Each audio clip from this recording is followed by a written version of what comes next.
Bismillahirrahmanirrahim. Assalamualaikum warahmatullahi wabarakatuh. Salam sejahtera untuk kita semua, sahabat-sahabat, rekan dimanapun berada. Pada kesempatan hari yang berbahagia ini kembali bersama saya untuk belajar tentang hukum pidana. Adapun maksud dan tujuan bagaimana supaya kita bisa berbagi ilmu, berbagi wawasan, berbagi pengalaman terkait tentang apa itu hukum pidana, ruang lingkup, azas asas, serta pembuktian. Sahabat setia dimanapun berada, pada dasarnya di Indonesia adapun kehadiran hukum pidana itu dimaksud untuk menjamin rasa aman, nyaman, ketentraman setiap individu atau orang maupun kelompok tertentu dalam melaksanakan aktivitasnya dari ancaman. Inilah pada dasarnya kehadiran hukum pidana itu. Oleh karena itu perasaan nyaman, perasaan aman, perasaan tentram ini tentunya jika tidak punya jaminan maka tidak adalah gunanya hukum. Sehingga hukum-hukum yang mengatur tentang perbuatan yang dilarang di dalam undang-undang sekaligus memberi hukuman bagi seseorang yang melakukan tindak pidana atau perbuatannya, sekaligus memberi hukuman ya bagi pelaku yang melakukan tindakannya atau perbuatannya yang bertentangan dengan hukum, kemudian yang di dalamnya itu memenuhi unsur-unsur pidana sebagaimana yang disebutkan di dalam kitab hukum pidana tersebut. Sahabat setia dimanapun berada, hukum pidana yang harus kita ketahui di Indonesia ini ada di dalam pembahasan arti sempit maupun arti luas.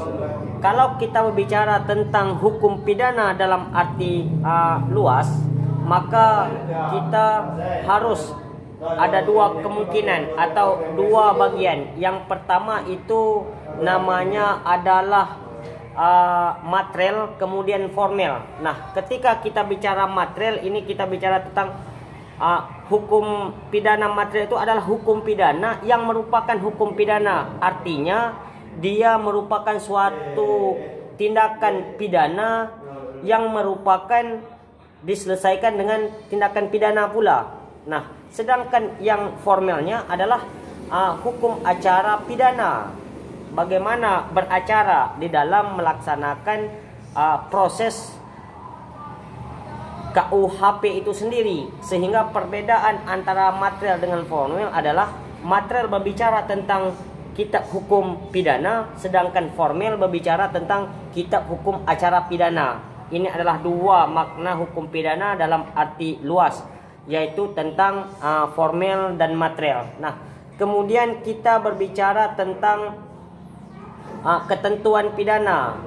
Sebenarnya secara gambaran tentang ketentuan pidana ini hanya berbicara tentang apa, siapa, dan bagaimana. Ini yang dimaksud dengan ketentuan hukum pidana, sehingga kita bicara apa yang dia lakukan, kemudian siapa pelakunya, kemudian bagaimana tindak pidana itu terjadi. Ini adalah ketentuan di dalam hukum pidana. Kemudian berbicara tentang unsur pidana. Nah, kalau berbicara tentang unsur, kita ada dua unsur di dalam hukum pidana. Yang pertama ada unsur subjektif, yang kedua ada unsur objektif. Nah, unsur subjektif ini yaitu unsur-unsur yang melekat pada diri si pelaku, yang berkaitan dengan hati dan perasaannya.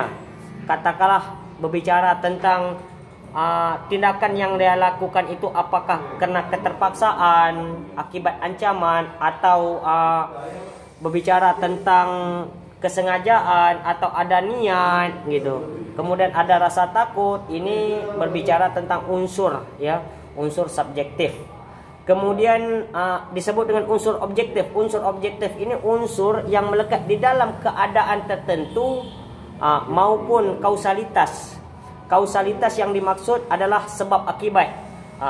Disebabkan si A melakukan perbuatan ini sehingga si B mengalami kerugian. Inilah hukum kausalitas. Sehingga terjadilah perbuatan-perbuatan yang melanggar hukum dan diatur dengan ketentuan-ketentuan yang telah berlaku. Ini yang disebut dengan unsur objektif. Kemudian kita bicara tentang ruang lingkup hukum pidana. Nah, kembali kita dari awal bahwa ruang lingkup hukum pidana ini berbicara tentang perbuatan-perbuatan apa saja yang dilakukan oleh pelaku kejahatan tersebut. Kemudian syarat-syarat apa saja yang di dalam melakukan penjatuhan pidana. Kemudian ketentuan-ketentuan apa saja yang mengatur tentang hukum pidana. Ini dimaksud dengan ruang lingkup ya hukum pidana. Nah, kemudian kita berbicara tentang azas-azas hukum pidana. Nah, ketika kita bicara tentang azas hukum pidana, ini ada dua. Yang pertama itu azas tempus delicti, yang kedua ada azas locus delicti. Kalau kita berbicara tentang azas tempo delicti, ini adalah tentang waktu, ya, berbicara tentang kapan dimelakukan, waktunya kapan gitu, apakah siang, malam, subuh, sore dan lain sebagainya. Ini berbicara tentang tempus delicti. Tempos ini asal kata tempo ya, waktu. Itu. Kemudian unsur yang azas yang selanjutnya itu locus delicti. Ini locus artinya lokasi. Di mana tempat kejadian perkaranya itu. Ini adalah disebut azas-azas hukum pidana. Kemudian di dalam azas hukum itu juga ada kita kenal dengan azas teritorialitas ya. Ini bicara tentang azas tempat dan wilayah. Kemudian ada namanya azas nasional aktif ya. Ini berbicara tentang siapa pelakunya, orang Indonesia kah dia gitu, di wilayah mana pelakunya itu. Kemudian namanya azas Indonesia nasional aktif ya. Ini sebutnya personalitas. Kemudian ada disebut dengan azas nasional aktif, azas nasional pasif, kemudian ada disebut dengan universal. Ini adalah ruang lingkup azas ya di dalam azas hukum pidana itu. Ada namanya azas teritorialitas, kemudian ada azas nasional aktif, ada azas nasional pasif, ada azas universal. Kalau azas universal ini azas yang melindungi keamanan dunia. Katakanlah ini tindak perilaku teroris, keamanan, pelanggaran HAM berat, kemudian tindak kekerasan kemanusiaan. Ini disebut dengan azas universal.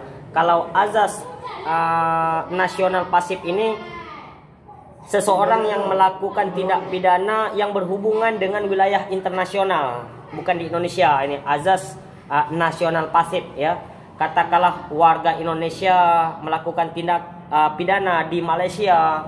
Nah, itu ketentuan yang berlaku. Di samping Indonesia juga memberi ketentuan berlaku, kemudian negara yang bersangkutan juga memberi ketentuan yang berlaku. Ini disebut dengan azas nasional pasif ya.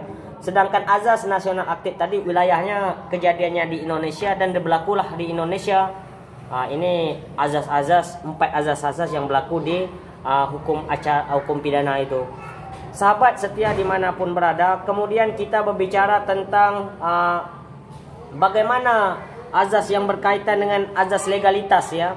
Ada 2 azas tadi ya. Kemudian kita secara ketentuan itu ada 2 azas. Itu yang pertama itu azas legalitas. Azas legalitas ini berbicara tentang ada 4 ya. Yang pertama dia berbicara tidak ada hukuman ketika tidak ada kejahatan. Kemudian tidak ada hukuman ketika tidak ada undang-undang yang mengaturnya. Kemudian tidak ada kejahatan ketika hukuman itu tidak ada yang mengaturnya. Kemudian tidak ada kejahatan sebelum ada undang-undang yang mengaturnya. Ini yang disebut dengan azas legalitas 4 poin di dalam menentukan bahwa dia apakah masuk unsur pidana atau tidak tadi. Nah, yang pertama dia melakukan kejahatan itu tidak ada kejahatan ya. Tidak ada kejahatan. Tidak ada kejahatan kalau tidak ada hukuman. Tidak ada hukuman kalau tidak ada kejahatan. Nah, tidak ada hukuman kalau tidak ada undang-undang yang mengatur atas kejahatan itu. Ini adalah yang berkaitan dengan azas legalitas ya. Ini sebagaimana yang termaktub di dalam pasal 1 ayat 1 KUHP. Kemudian yang mengatakan bahwa suatu perbuatan tindak pidana biasa yang dikatakan pelanggaran hukum jika ada yang mengatur tentang ketentuan hukum itu. Katakanlah waktu belum terjadi undang-undang IT, banyak orang sudah melakukan pelanggaran-pelanggaran undang-undang IT. Nah, sebelum undang-undang IT ini diterapkan di Indonesia, maka kejahatan-kejahatan yang dilakukan itu tidak masuk dalam kategori undang-undang IT, atau tentang kejahatan persoalan pencurian yang sesuai dengan peraturan mahkamah ya, terkait tentang ada tindak pidana yang mengalami kerugian 2 juta maka tidak dilakukan penahanan. Ini kan peraturan-peraturan baru, peraturan-peraturan tambahan. Inilah apakah masuk unsur legalitas atau tidak. Kemudian kita berbicara tentang azas teritorial. Azas teritorial ini bicara tentang sebuah wilayah ya. Ini diatur di dalam KUHP pasal 3 nih. Apakah pemelukkan wilayah internasional di dalam pasal 2 KUHP ya. Tindak pidana di wilayah di Indonesia diberlakukan di Indonesia. Tindak pidana di luar Indonesia maka dilakukan di luar Indonesia. Ini bicara tentang azas teritorial, berbicara tentang azas legalitas tadi berbeda ya dengan azas teritorial. Kemudian alat bukti. Nah, kemudian kita bicara tentang alat bukti ini diatur di dalam pasal 184 ya, ayat 2 KUHP tentang hukum tidak boleh menjatuhkan ya. 183 KUHP sanksi kepada terdakwa minimal itu 2 alat bukti yang kuat. Nah, ketika kita berbicara tentang alat bukti, kembali dari awal bahwa di dalam alat bukti itu ada 5 ya, tentang keterangan saksi, kemudian tentang ada namanya surat, kemudian ada keterangan ahli, kemudian ada petunjuk, kemudian ada keterangan terdakwa, kemudian ditambah 1 lagi tentang undang-undang IT. Ini ada 6 akhirnya di dalam pembuktian itu. Namun di antara 6 ini dengan adanya 2 alat bukti sudah masuklah unsur tindak pidana itu. Nah, di dalam ketentuan pembuktian ini yang pertama kita bahas tentang pembuktian keterangan saksi. Keterangan saksi ini diatur di dalam pasal 1 ayat 26 KUHP dan ayat 27 tentang seseorang yang memberikan kesaksian tentang tindak kejahatan atau pelaku pidana yang dilakukan. Ini keterangan saksi. Kemudian ada keterangan ahli. Keterangan ahli ini memperjelas suatu keadaan peristiwa tindak pidana tersebut. Ini diatur di dalam pasal 1 ayat 28 ya. Kemudian tentang surat menyurat. Surat menyurat ini berbicara tentang akte otentik, itu surat menyurat ya. Ini diatur di dalam KUH Perdata. Sehingga di dalam KUH Perdata 1868 di pasal 1868 itu mengatur tentang pembuktian di dalam bentuk surat menyurat ini. Apakah masuk akte otentik atau seperti apa. Kemudian di dalam petunjuk ini diatur di dalam pasal 1 ayat pasal 188 ayat 5 Kitab Hukum Pidana ya, tentang petunjuk. Kemudian tentang keterangan terdakwa ini diatur di dalam pasal 189 ayat 1 dan 2. Ini adalah pembuktian-pembuktian yang diatur di dalam undang-undang sehingga kita semua paham dan menyadari bahwa tidak perlu dan tidak ada gunanya kita takut kepada aparat hukum, karena kita masing-masing antara masyarakat biasa ya, kemudian aparatur negara semuanya punya tupoksi masing-masing. Oleh karena itu kita tidak ingin ada pembodohan demi pembodohan sama-sama kita. Pihak kepolisian melakukan kewenangan penyelidikan, kemudian memberikan SPDP kepada jaksa, kemudian jaksa melimpahkan kepada hakim melalui pengadilan. Kemudian bagaimana tupoksi kita masyarakat sehingga kita tidak iya-iya saja tanpa kita komplain atas regulasi hukum yang dijalankan oleh pihak kepolisian atau pihak aparatur lainnya. Inilah tujuan daripada pembahasan pengertian ruang lingkup, fungsi, serta macam-macam pembuktian di dalam kitab hukum acara pidana maupun kitab hukum pidana tersebut. Demikian sahabat-sahabatku sekalian, semoga bisa kita mengerti bersama-sama untuk mempelajari lebih dalam lagi tentang makna hukum pidana supaya kita lebih nyaman dan aman di dalam menghadapi persoalan-persoalan hukum di dalam kehidupan sehari-hari. Demikian sahabat-sahabatku sekalian, mohon maaf andai ada kata yang khilaf.